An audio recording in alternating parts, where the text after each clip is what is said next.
YCP ప్రభుత్వంలో జరిగిన మద్యం కుంభకోణంపై రాష్ట్ర ప్రభుత్వం సిఐడి విచారణకు ఆదేశించింది. దీంతో నాసిరక మద్యాన్ని సరఫరా చేసిన డిస్టిలరీలతో పాటు కమిషన్లకు కక్కుర్తిపడి కోట్లు దండుకున్న నేతలు వణికిపోతున్నారు. డిస్టిలరీల నుంచి కమిషన్లు దండుకునేందుకు ప్రభుత్వం మద్యం ధరలు పెంచి తాగేవాడిపై భారం మోపిందనే ఆరోపణలు వెల్లువెత్తాయి. ఈ నేపథ్యంలో ఈ మొత్తం వ్యవహారంలో ఎవరి పాత్ర ఉందో తేల్చేందుకు ప్రభుత్వం సిఐడి విచారణకు ఆదేశించింది.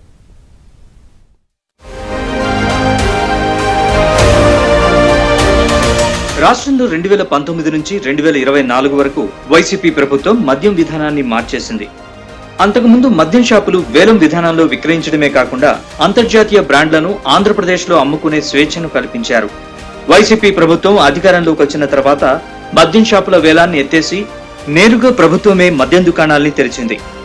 బహుళజాతి కంపెనీల బ్రాండ్లు కాకుండా రాష్ట్రంలోని డిస్టిలర్ల ద్వారా స్థానిక బ్రాండ్లు తయారు చేయించి వాటిని మాత్రమే మద్యం షాపుల ద్వారా విక్రయించే విధంగా విధానాన్ని రూపొందించింది. ఈ మద్యం షాపుల్లో కూడా 5 సంవత్సరాల పాటు ఆన్లైన్, డిజిటల్ పేమెంట్లను ఎత్తేసి నేరుగా డబ్బు తీసుకుని మద్యం విక్రయించారు.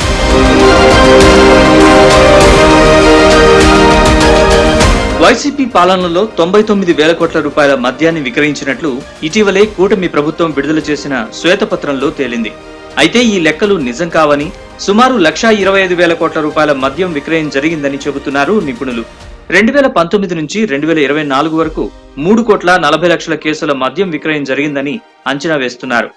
ఎక్కువ కమిషన్ ఇచ్చే విధంగా గత ప్రభుత్వంలోని కొంతమంది నేతలకు, డిస్టిలరీ యాజమాన్యాలకు మధ్య ఒప్పందం కుదిరిందని కూటమి ప్రభుత్వంలోని పలువురు నేతలు భావిస్తున్నారు.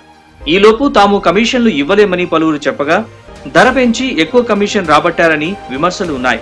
అంతేకాకుండా వినియోగదారుడి జేబుకు చిల్లులు పడడమే కాకుండా నాసిరకం మద్యం తాగి ఆరోగ్యం దెబ్బతిందని కూడా ఆరోపణలు వచ్చాయి. వైసీపీ ప్రభుత్వంలోని కొంతమంది నేతలకు మద్యం డిస్టిలరీల నుంచి లిక్కర్ కేసుకు 200 రూపాయలు, బీర్ కేసుకు 50 రూపాయల వరకు కమిషన్లు చెల్లించినట్లు ప్రభుత్వానికి సమాచారం అందింది.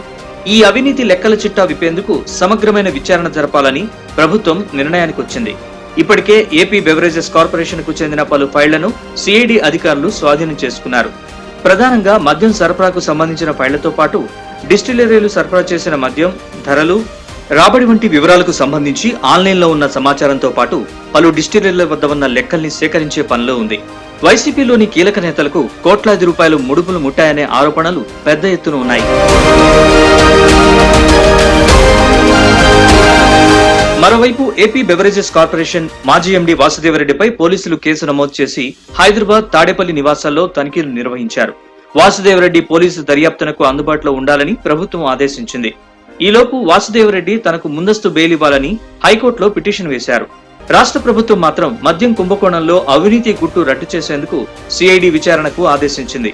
ఈలోపు కీలక ఫైళ్లన్నింటినీ సిఐడికి అప్పగించాలని ఆదేశించింది.